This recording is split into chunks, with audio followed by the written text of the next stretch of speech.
এই দেশে নির্বাচন হইতে পারে না, কিভাবে নির্বাচন হয়?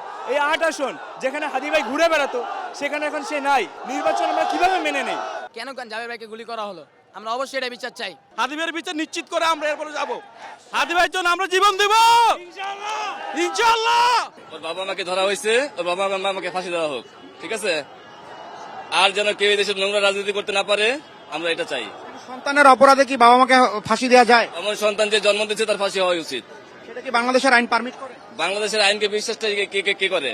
যে আইন 14 মামলার আসামিকে জামিন দেয়, ওই আইনকে কতটুকু বিশ্বাস করা যায়? ঘটনাটা হচ্ছে গতকাল থেকে জাবের এবং জুমা আর কয়েকজন মিলে যমুনার সামনে তারা শান্তিপূর্ণ একটা আন্দোলন করতে যাচ্ছে, যে বিচারটা আসলে কতটুকু গেল, কোথায় গেল, বা জাতিসংঘের মাধ্যমে নেওয়া যায় কিনা। তো আজকে দেখলাম সকাল পর্যন্ত ভালো ছিল, দুপুর জোরের পরে দেখলাম যে জাবের এবং জুমাকে বোর্ডা পালানো হয়েছে, জাবেরকে গুলিবিদ্ধ করানো হয়েছে। কালকে বিকাল থেকে তারা এই যে বসলো, কেন একজন ব্যক্তি আসলো না এবং তারা কেন গুলিবিদ্ধ হইলো?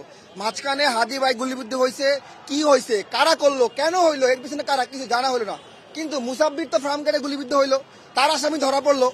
একই দিনে হাদি ভাইয়ের দিনে যে হিন্দু ব্যক্তিটাকে পুরাই মারলো, তার আসামিকে ধরলো। তাহলে হাদি ভাইয়ের আসামিরা কোথায়, কারা এর পিছনে?